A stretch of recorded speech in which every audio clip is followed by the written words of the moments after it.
Alan Wright rubbed his tired eyes as he stared at the brain scan on his computer. Something wasn't right. This was the fifth patient this week with the same strange pattern, yet none of his medical books could explain it. "Dr. Wright, your next patient is ready," his assistant called through the door. Alan sighed and closed the file. The headaches, memory gaps, and these unusual brain patterns were becoming too common to ignore. As he walked down the hallway of Boston General Hospital, his phone buzzed. It was a text from an unknown number. "Others are seeing it too. Meet me. Coffee shop across the street. 6 p.m. Alan frowned at the message but couldn't shake the feeling it was connected to his patients. At 6 p.m., Alan sat nervously at a corner table. A woman in a crisp black suit approached him.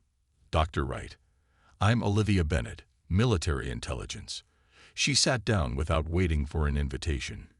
"You've noticed the pattern in the brain scans." It wasn't a question. Alan leaned forward. "How do you know about that?" "Because it's happening to military personnel too. Strategic memory loss. People forgetting training, security codes, even their own children in some cases." "What's causing it?" Alan asked. Olivia looked around before speaking. "We don't know for sure, but we found something you need to see." 2 hours later, Alan stood in a dusty storage room beneath a government building, staring at boxes of research from the 1980s. "Dr. Henry Collins predicted this," Olivia explained, showing him yellowed papers filled with calculations. "He built early warning systems for unusual space phenomena. 5 years ago, his systems detected something, but everyone ignored him." "What did he detect?" Alan asked, skimming the complex notes. "Quantum signals that can affect brain tissue. Collins called them consciousness waves and warned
like us. That night, they received a radio call from another resistance group in Chicago. A teenage boy named Gabriel Martinez had joined them, a quiet kid with an extraordinary gift. He has perfect memory, the Chicago leader explained. Shows him a page once, and he remembers every word forever. Gabriel arrived 2 days later, a skinny 16-year-old with serious eyes.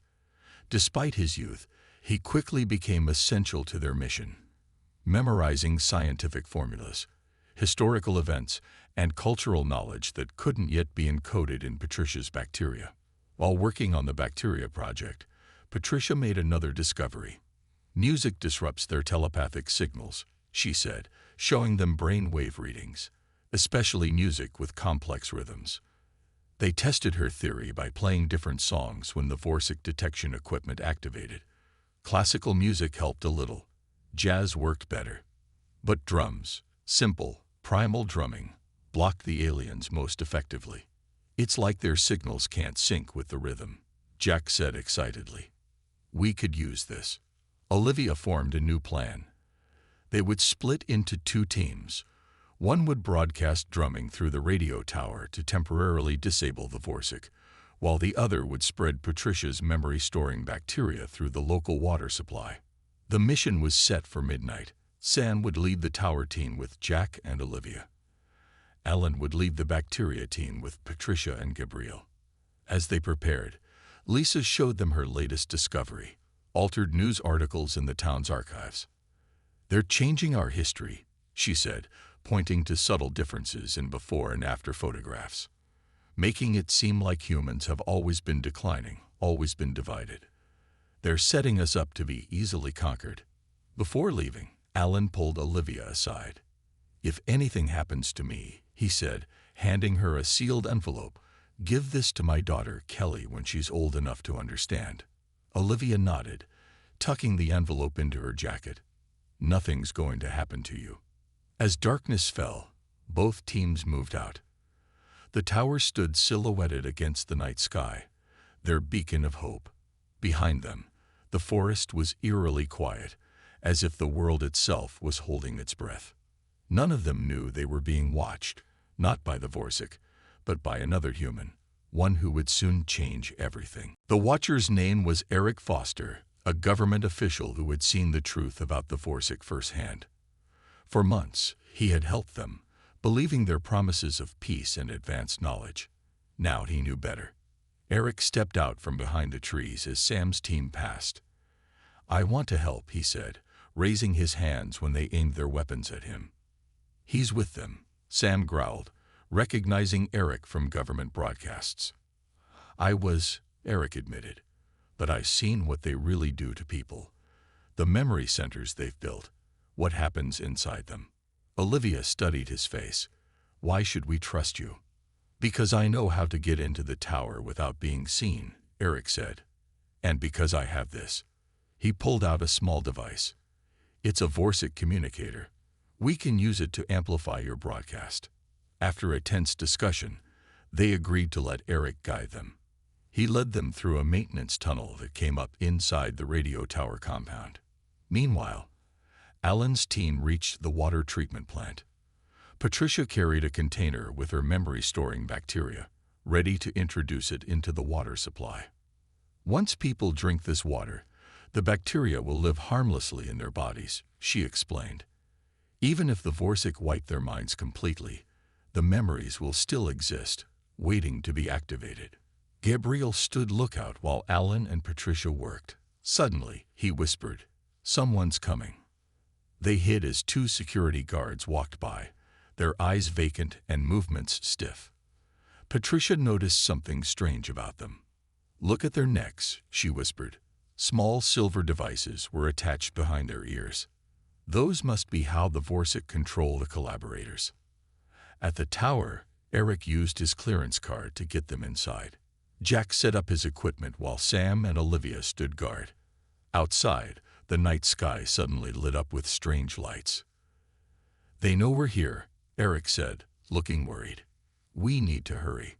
Jack connected his equipment to the tower's systems. "Ready when you are." At that moment, In cities across the country, people stopped what they were doing. Their eyes went blank as a massive memory wipe began. On the streets, in homes, in offices, humans suddenly forgot their names, their families, their very identities. Back at the water plant, Alan felt a pressure in his head. Images of his life began to fade. His medical school graduation, his first day as a doctor, his wife's face. "It's happening," he gasped, leaning against a wall. "They're trying to erase us." Patricia quickly injected him with a small amount of her bacteria solution. "Focus on one strong memory," she told him. "Hold on to it." Alan thought of his daughter Kelly's birth, her first cry, the weight of her in his arms. He clung to that memory as the pressure increased. At the tower, Jack activated his broadcast. The sound of drums, powerful, primal rhythms, began to emit from the tower and spread across the airwaves. The effect was immediate. The pressure in Alan's head lessened. In homes and streets, people paused in their blank states, some blinking in confusion. In the sky above the tower, the lights pulsed erratically. Crystalline forms began to appear, dozens of Vorsic materializing at once, their bodies distorting with the rhythm of the drums. "It's working," Jack shouted over the sound. The largest Vorsic floated down toward the tower, its body glowing red with what seemed like anger. It reached out a long, shimmering arm toward the broadcast equipment. Sam fired his gun at the creature. The bullets passed through its body with no effect. The Vorsic turned its featureless face toward him, and Sam dropped to his knees, blood streaming from his nose as the alien attacked his mind directly. Eric rushed forward with Jack's neural shield device. He slammed it against the base of the tower and activated it. A wave of energy pulsed outward. The Vorsic recoiled, their forms becoming unstable. The leader's attack on Sam stopped. In that moment of confusion, Patricia released her bacteria into the water system. The first battle for humanity's memories had begun. 3 weeks after the battle at the radio tower, Alan woke to the sound of helicopter blades. The resistance had moved to an abandoned mining facility in the mountains. Their numbers had grown to nearly 50 people. "They found us," Sam said, limping into the common area. He hadn't fully recovered from the Vorsic mind attack. "Government helicopters. We have 20 minutes, maybe less." Olivia quickly organized the evacuation while Alan checked on Patricia's lab. The geneticist had been working day and night to improve her memory bacteria. "We can't leave the cultures," Patricia said, frantically packing samples. "They're more stable now. They can survive longer in the human body." Lisa rushed in with her arms full of books and hard drives. "The memory haven materials. What do we take?" "Give them to Gabriel," Alan said. "He can memorize the most important parts." As they loaded their vehicles, Alan saw young Kelly watching from the doorway of the sleeping quarters. He had managed to find his 16-year-old daughter 2 weeks ago, discovering she was naturally resistant to the Vorsic influence like Katie. "Where will we go?" Kelly asked. "Somewhere safe," Alan told her, though he wasn't sure such a place existed anymore. Outside, Eric Foster received a transmission on his Vorsic communicator. His face went pale. "It's happening everywhere," he told the others. "Mass memory wipes in every major city. People are forgetting everything. Their names, how to drive, how to use phones. Total chaos." They could see it on the road as they fled. Cars crashed on the highway. People wandered aimlessly. Some sat crying, unable to remember their own children standing beside them. At a gas station, they saw the first physical manifestation of the Vorsic in public. A tall, luminescent being stood in the middle of the street, touching humans who passed by. Each person it touched stopped moving, then walked away with empty eyes. "They're not just erasing memories now," Olivia observed. "They're replacing them with something else." That night, they camped in a forest. Jack worked on a new device while the others planned their next move. "The bacteria is spreading through water systems in 12 cities now," Patricia reported. "But we need something bigger." The drumming only slows them down, Sam added. We need a permanent solution. Lisa, who had been quiet all day, finally spoke up. I've been thinking about what makes us human. It's not just our individual memories. It's our collective knowledge. Our art, science, history, music. What are you suggesting? Olivia asked. We build an archive, Lisa said. A complete record of human knowledge and culture. Then we send it somewhere the Vorsic can't reach. Like where? Sam asked skeptically.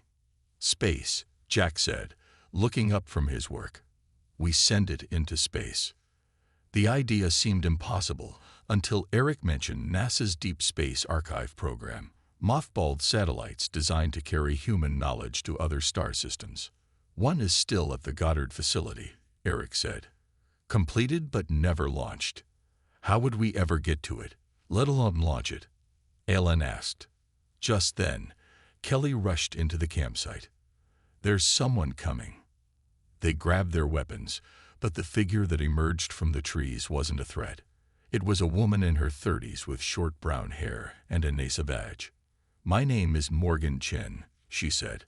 I'm a communications specialist from Goddard. I received your broadcast and tracked you here. She looked at their faces. I know how to block the Vorsic signals, and I know how to launch that satellite. For the first time in weeks, Alan felt something like hope. As Morgan shared her knowledge, a plan formed. A desperate, last-chance effort to preserve what made humanity unique. Outside their camp, the night grew darker. In the distance, strange lights pulsed in the sky. The Vorsic were spreading across the planet, but so was the resistance. The race to save human memory had entered its most critical phase. The Goddard Space Flight Center was eerily quiet when they arrived. Morgan used her ID card to get them through the gates. Most of the staff is gone, she explained. Either their memories were wiped, or they fled. Only a few of us remained resistant. Inside a massive hangar sat their target, the Memory Archive satellite. Originally designed to carry human knowledge to distant stars as a time capsule, it now represented humanity's last hope. Lisa and Gabriel worked tirelessly to upload data, art, literature, music, scientific knowledge, and history. Jack and Morgan modified the satellite's systems to make it capable of returning to Earth orbit in 50 years. The Vorsic think long-term, Morgan explained. Their invasion has been planned for centuries. We need to think long-term too. Meanwhile, Alan, Olivia, and Sam created a security perimeter around the facility. Patricia continued improving her memory bacteria, now with access to NASA's advanced equipment. Kelly, who had shown an unusual ability to sense the Vorsic before they appeared, kept watch from the roof.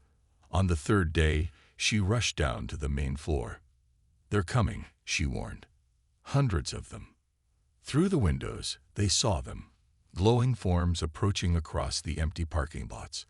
At the same time, military vehicles appeared on the horizon. We need more time, Lisa pleaded. The upload is only at 60%. Sam organized their defenses while Eric tried to use his Vorsic communicator to confuse the approaching aliens. Jack activated larger versions of his neural shields around the building's perimeter. Once the satellite launches, what happens to us? Kelly asked her father. Alan hugged her tightly. We keep fighting. As long as we remember who we are, they haven't won. The first wave of human collaborators reached the gates.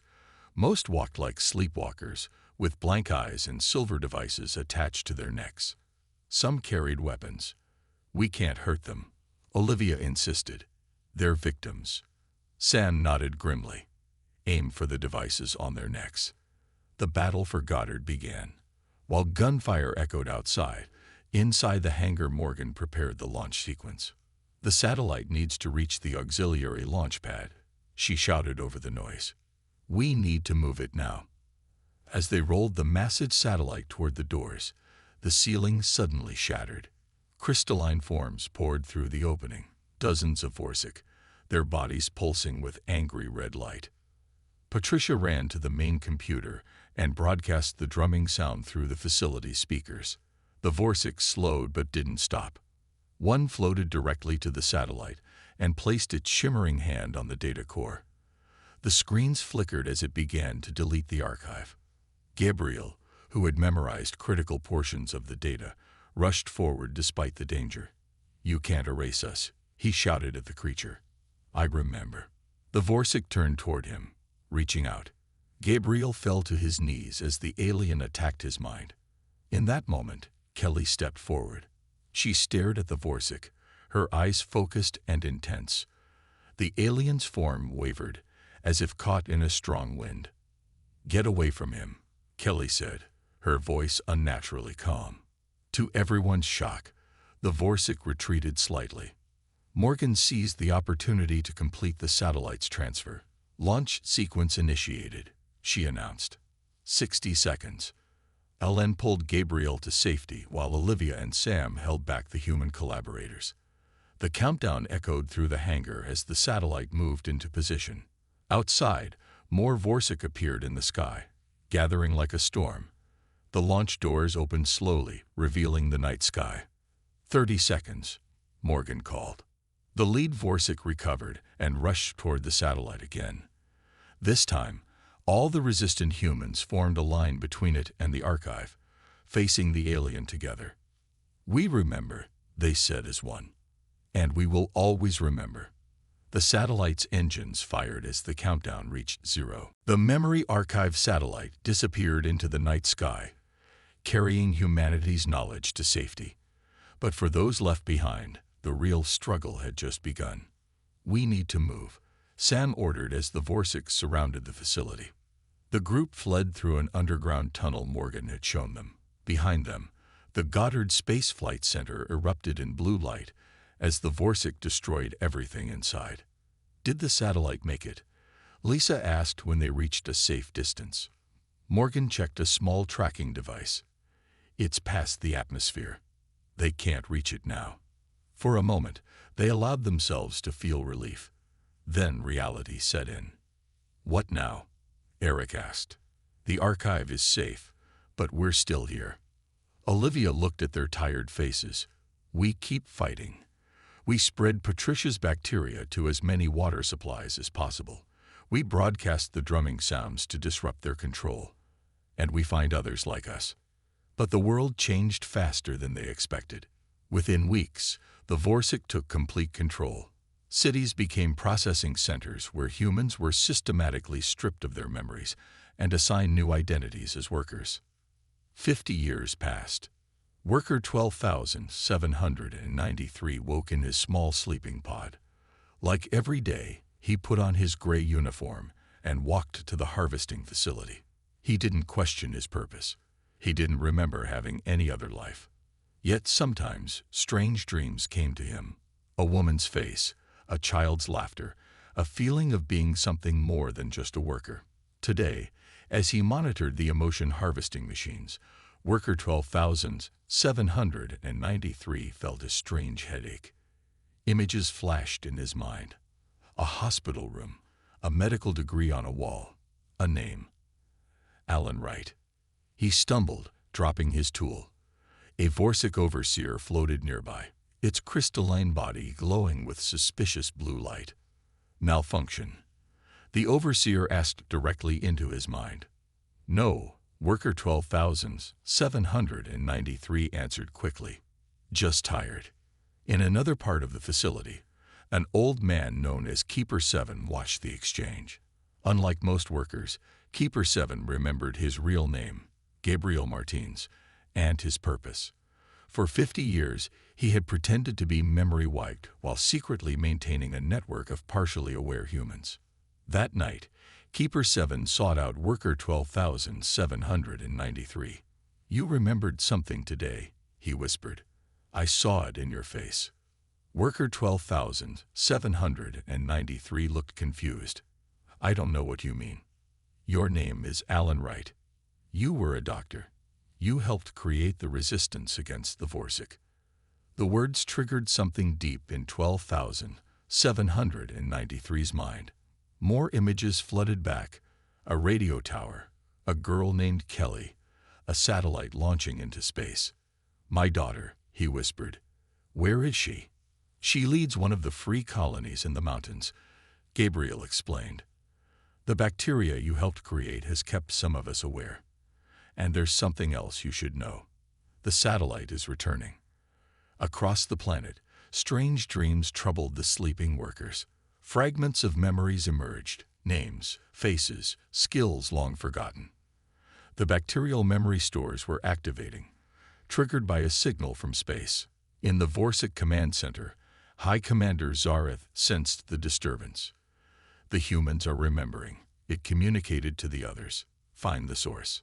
Far from the harvesting facilities, in a hidden mountain valley, a young woman named Maria Wright watched the night sky.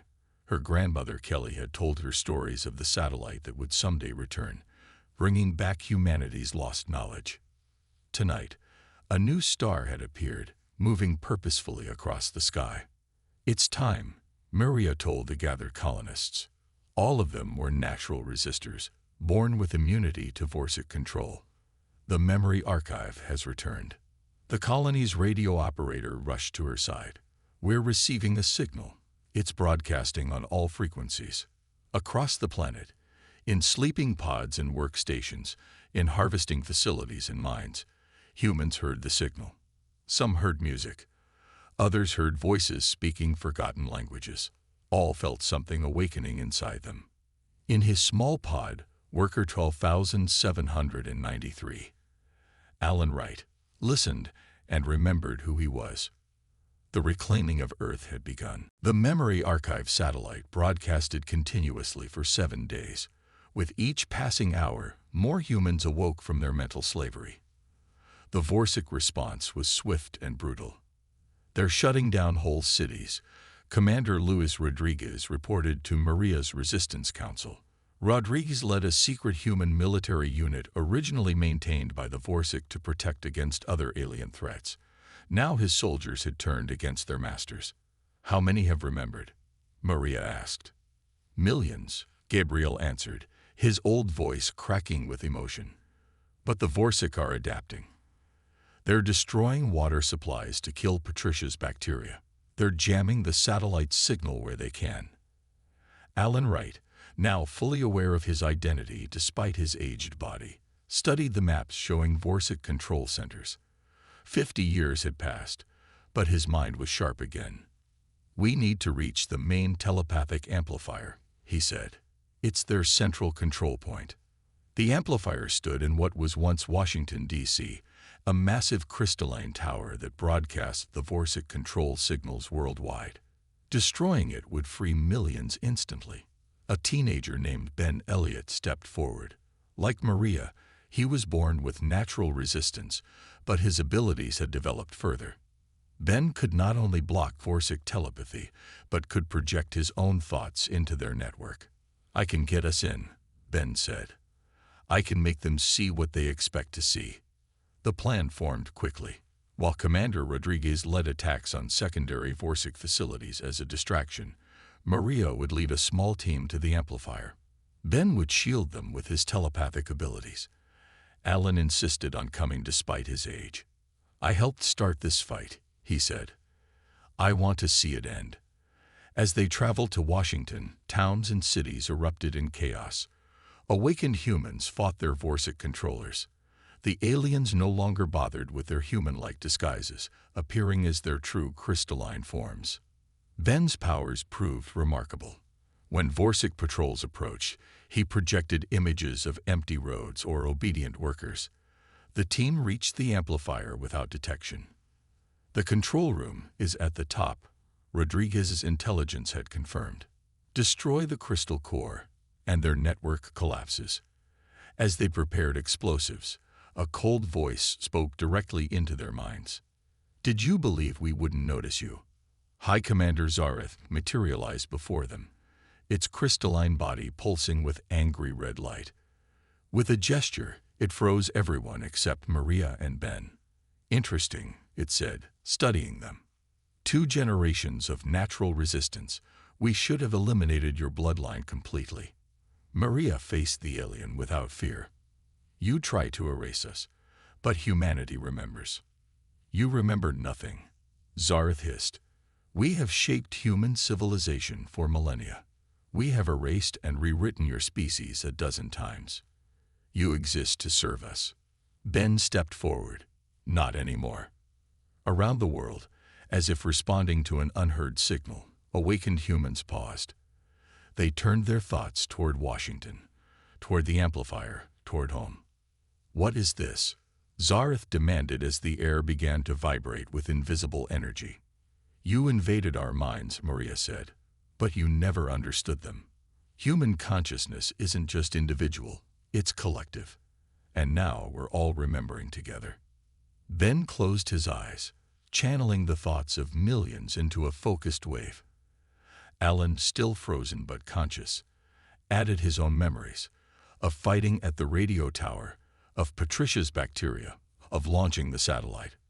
The mental energy overwhelmed Zareth's defenses. The Vorsic commander staggered backward as humans worldwide joined their consciousness in a single purpose. The crystal amplifier began to crack. Impossible, Zareth whispered. With a sound like a million voices crying out at once, the amplifier shattered. The explosion of mental energy spread outward, breaking Vorsic control everywhere it touched. Zareth's form wavered. You cannot survive without us. Maria stepped forward. Watch us. The Vorsic commander disappeared, fleeing Earth along with the remaining invaders. As the sun rose over Washington, Alan looked at his granddaughter and Ben, the future of humanity. Around them, the first day of freedom began. They tried to erase us, he said softly, but humanity remembered.